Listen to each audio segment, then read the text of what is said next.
మన second participant రెడీగా ఉన్నారు. రెడీయా మీరు? రెడీ అండి. ఏం చేస్తున్నారు మీరు? Palak masoor dal fry. Palak masoor dal fry.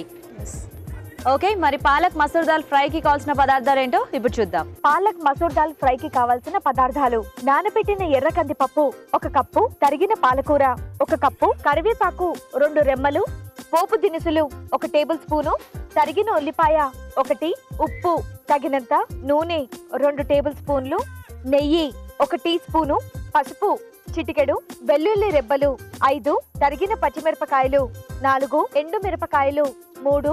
Start చేద్దామా? ఓకేనండి. ఓకేనండి. చెప్పండి ఏం చేద్దాం? స్టవ్ వెలిగించి ఆయిల్ వేయాలి. ఓకే, స్టవ్ వెలిగించాం. నెక్స్ట్ పాన్ వేడెక్కాక ఆయిల్ వేయాలి. ఆయిల్ వేయాలి. ఓకే, సో ఈ ఫ్రై ఎక్కడ నేర్చుకున్నారండి మీరు? మా మమ్మీ చెప్పారు. మమ్మీ చెప్పారా? సో ఇది రెగ్యులర్ గా చేసుకుంటూ ఉంటారా మీరు? మొన్న ట్రై చేశాను, బాగుంది. తర్వాత చేసా, చాలా బాగుంది. అందుకే ఇక్కడ చేయడానికి వచ్చా. అంతేనా? సో లక్కీగా మీకు బాగా వచ్చిందా? ఇక్కడ మెయిన్ ఇంగ్రీడియంట్ వచ్చేసింది. అంతేనా? అవునండి. అవునండి.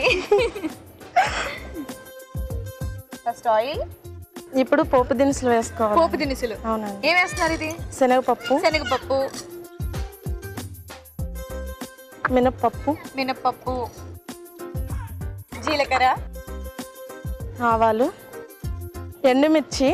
ఎండుమిరపకాయలు. ఓకే, కరివేపాకు. నెక్స్ట్ కరివేపాకు. ఓకే, కొద్ది ఫ్రై అయ్యాక వెల్లుల్లి వేయాలి. వెల్లుల్లి ఇలా పెట్టి వేయకూడదు, మొత్తం వేసేయాలా? వేస్తాను. ఈ ఎర్ర కందిపప్పు ఉడికించి చేయరా అండి? అంటే పప్పు బేసిక్గా అంటే ప్రాసెస్ అయితే నాకు ఇట్లానే తెలుసు అండి, నానబెట్టి అట్లానే తెలుసు. అలా అయితే అది మనకి పప్పు బాగా ఫ్రై అవుతుంది. ఒక 5 minutes అయితే అది నానిపోతుందండి, బాగా మగ్గిపోతుందా? Okay okay. నెక్స్ట్ ఆనియన్స్ వేయాలి. ఓకే, వాసన అయితే మంచి వాసన వస్తుంది. ఇది పాలకూర వేసి చేస్తే కొంచెం దగ్గరకు వస్తుందా, లేకపోతే ఎలా? మనకి బాగా డ్రైగా అంటే డ్రైగా అవుతుంది, అందుకే ఫ్రై అంటారు. డ్రైగా మనకి ఫ్రై టైప్ లో వస్తుంది కదా. గ్రీన్ చిల్లీ వేయాలి. ఓకే, ఇది ఉట్టి పాలకూరేనా? ఇంకా మిగతా వేరే ఆకుకూరలు కాంబినేషన్ కూడా చేసుకోవచ్చా? తోటకూర కూడా చేసుకోవచ్చు. తోటకూర అది జస్ట్ ఎంతసేపు నానబెట్టుకోవచ్చు? ఒక 5 minutes అట్లా నానబెట్టుకుంటే సరిపోతుందండి.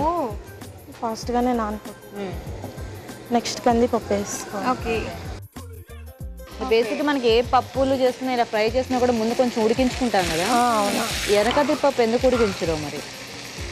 ఇందాక అమ్మాయి కూడా చాట్లో ఉడికించకుండానే వేసింది అది.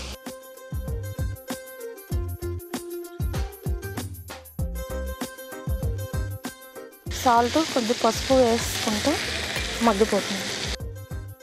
అంత పసుపా? మగ్గుతుంది కదా బాగా.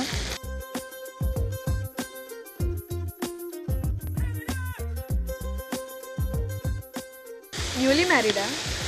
లేదు, పాప బాబు.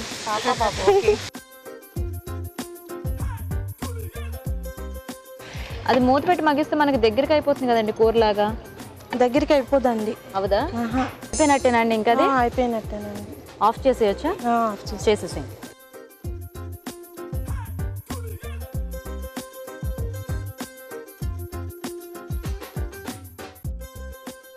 ఫ్రై అయిపోయిందా? అయిపోయిందండి. బాగుంది చూడటానికి. ఓకేనా అండి? ఫైనల్గా ఇంకేమైనా వేస్తారా? అవసరం లేదండి. ప్లేట్ అయితే చాలా బాగా చేశారండి. చక్కగా ప్లేట్ గార్నిష్ అంతా కూడా చాలా బాగుంది. కీరా, క్యారెట్, ఫ్లవర్స్ కూడా బాగా చేశారు. ట్రీస్ ఇవి. ఓకే, మరి పాలక్ మసూర్ దాల్ ఫ్రై రెడీ అండి. జడ్జెస్ టేస్ట్ చూసే ముందు ఈ ఫ్రై తయారీ విధానం ఒకసారి చూద్దాం. పాలక్ మసూర్ దాల్ ఫ్రై తయారు చేసే విధానం: ఒక పాన్ లో నూనె వేసి పోపు దినుసులు, ఎండుమిరపకాయలు, కరివేపాకు, వెల్లుల్లి రెబ్బలు వేసి వేగనివ్వాలి. దీనిలో ఉల్లిపాయ ముక్కలు, తరిగిన పచ్చిమిర్చి వేసి మరికొద్దిసేపు వేగనివ్వాలి. తర్వాత ఉడికించిన కందిపప్పు, తరిగిన పాలకూర, పసుపు, ఉప్పు వేసి బాగా కలిపి మూత పెట్టి మగ్గనివ్వాలి. అంతే, పాలక్ మసూర్ దాల్ ఫ్రై రెడీ.